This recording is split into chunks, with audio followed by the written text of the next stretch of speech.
The smell of smoke is the first thing that assaults your senses, strong, heavy, and harsh in your throat. You wake in the darkness, coughing, trying to figure out if it's a nightmare, but the heat coming from the hallway leaves no doubt. The house is on fire. Your heart races before your feet even touch the ground. You hear dry cracks, the sound of wood splintering, glass breaking somewhere. The air is thick, and each breath rasps as if blades are slicing your throat. But none of that matters when another sound cuts through the chaos. Your daughter's cries. Her voice comes from the next room, weak, frightened, engulfed by the flames that are already beginning to roar like wild beasts. You run, stumbling, driven by the instinct to protect. Every second seems to steal a part of your hope. Smoke covers everything, and fear grows. What if I don't make it in time? You reach the bedroom door. The handle is so hot it almost burns your hand. You force your way in, kicking the wood, ignoring the pain. The room is filled with smoke, and in the corner, huddled, is your daughter. Her eyes reflect the panic that also burns within you. You gather her into your arms, pulling her close to your chest. She sobs, burying her face against you. The heat rises, the flames spread quickly, closing off the exit. The fire dances on the walls, rising to the ceiling, as if it wants to devour everything. Your heart pounds so hard it feels like it's going to explode. You try to move back down the hallway, but the fire is already blocking your path. Sweat runs down your face, your breath falters, your body begins to weaken. You hold your daughter tighter, as if this embrace could protect her from a cruel fate. With each step, the weight increases. Not just the physical weight, but the weight of fear. The fear of failure, of losing those who matter most, of not being enough. Despair tears at your chest, and for the first time, a horrible thought crosses your mind. Maybe I can't do it. Smoke fills the air.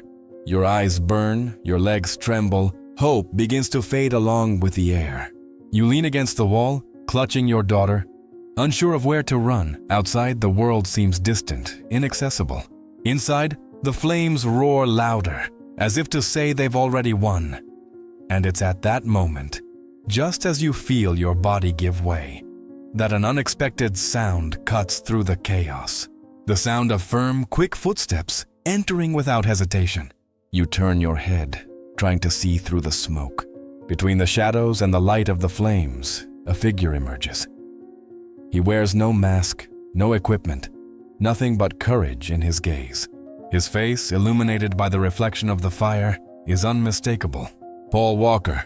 Paul appears in the hallway as if immune to the fire, but there is nothing unreal about his presence. He breathes the same heavy air, feels the same suffocating heat. The difference is his gaze, steady, serene, as if he has already known the fury of the flames and refuses to be paralyzed. You clutch your daughter to your chest, trembling. Sweat runs down your face, your lungs crave air, and fear screams that the end is near. Paul approaches you slowly but with determination. He doesn't need to say anything for you to understand. You are no longer alone. He makes a simple gesture, pointing to the bedroom window, the only part not yet engulfed by fire. You look, hesitate. It's too high, too dangerous. But he doesn't back down. He places his hand on your shoulder, firmly, as if restoring strength when it no longer exists. The flames crackle loudly, growing closer. The ceiling creaks, threatening to cave in. You feel despair returning, doubt gnawing at you.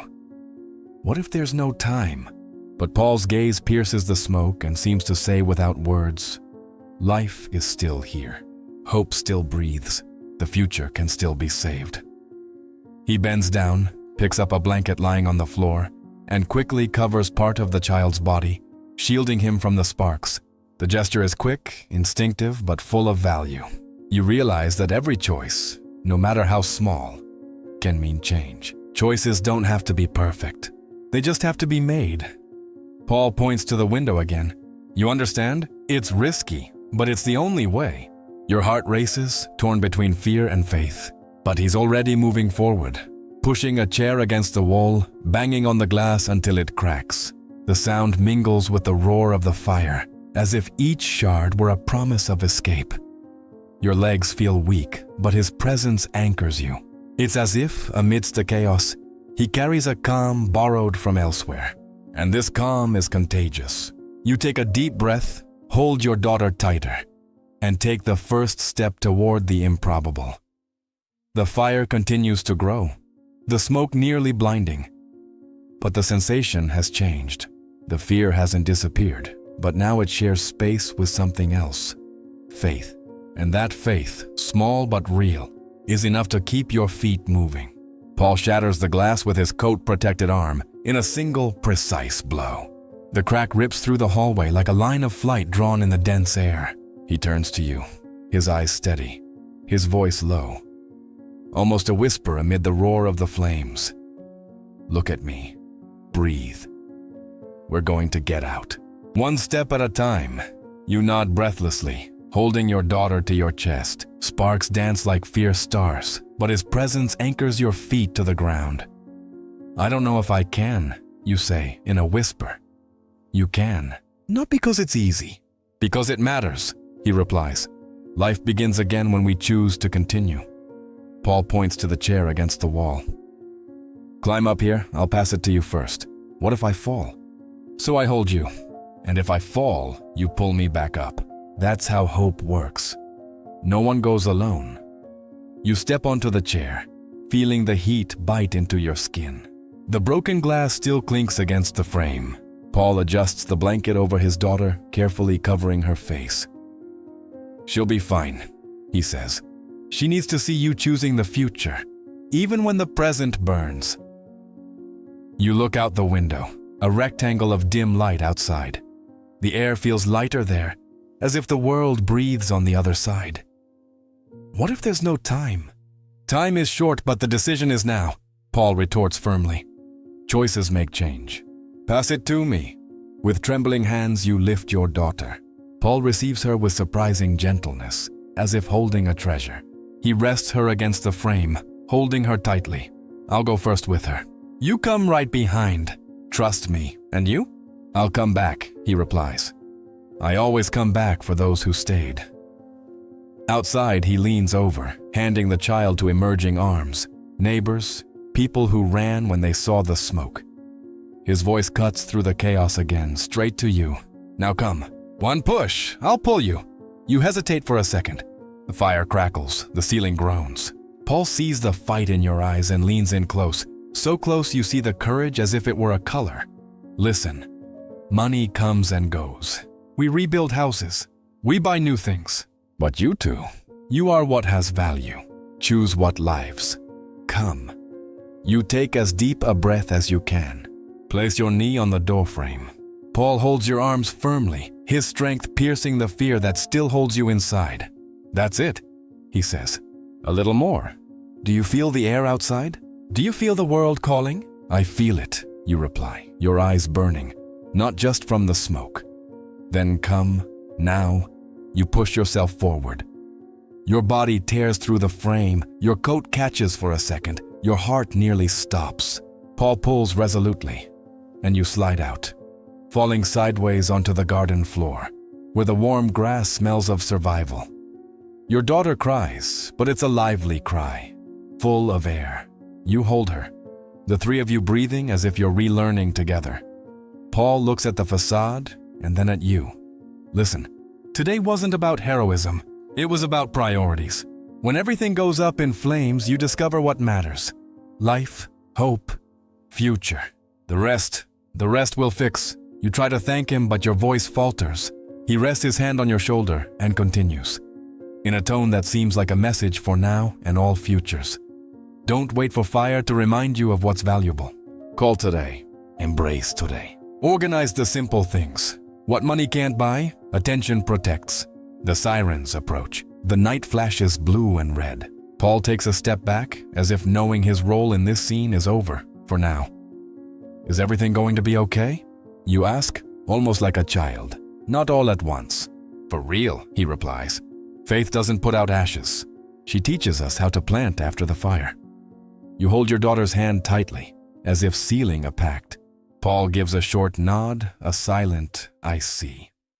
When life heats up again, because it will, remember what we did here. Breathe, decide, act. 3 movements. Always. He returns a half smile, the kind of smile that holds a promise without promising anything. And in the wailing of the sirens, you realize that between the flames and the cold light, something that doesn't burn has been born. A small but indestructible certainty. You have chosen the side of life. The cold night air invades your lungs like a forgotten gift. You kneel on the still warm grass, hugging your daughter to your chest, feeling her heartbeat pound.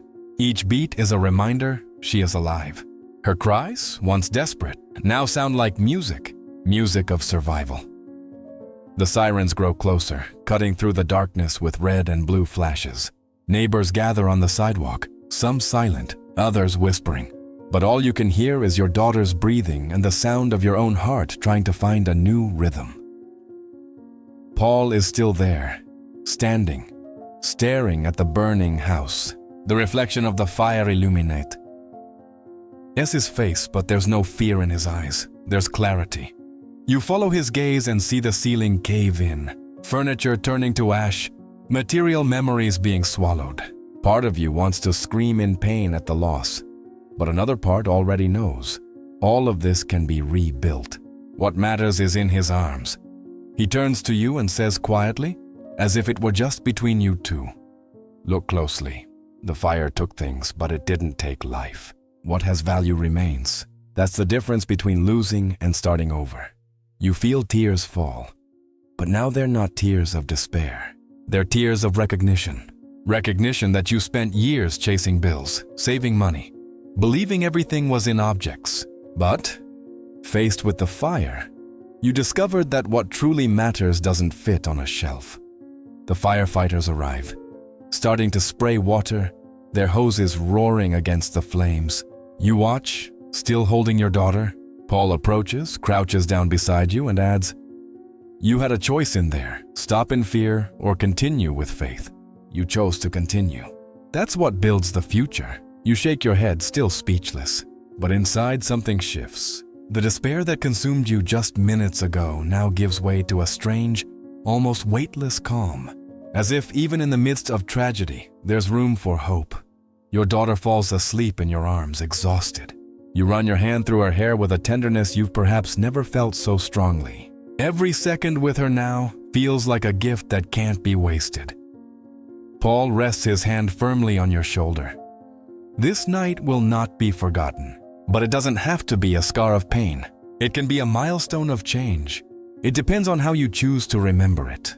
The fire still burns, but you no longer see it merely as destruction. You see it as a limit, a frontier you crossed and emerged from differently.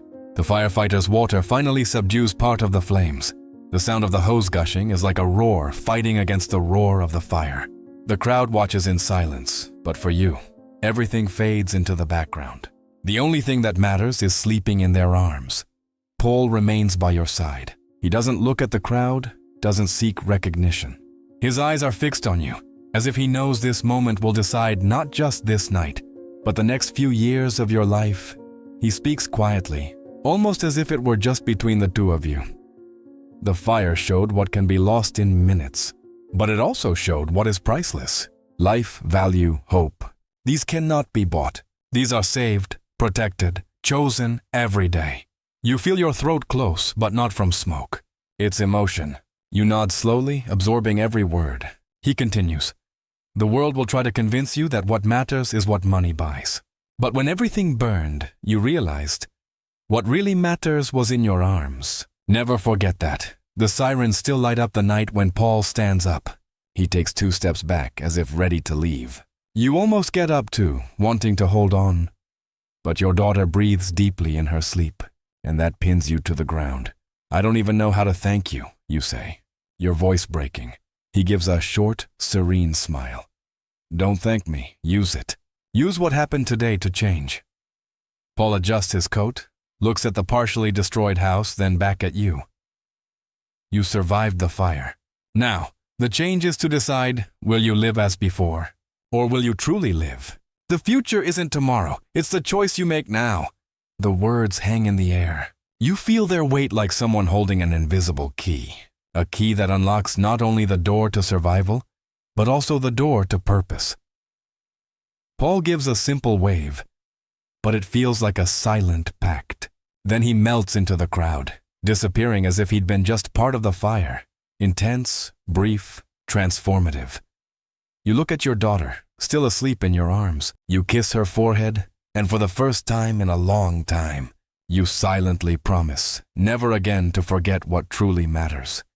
And as the last flames die down, his question continues to echo within you, louder than any siren, clearer than any flame. When the fire returns, because it always does, one way or another, what will you choose to save first?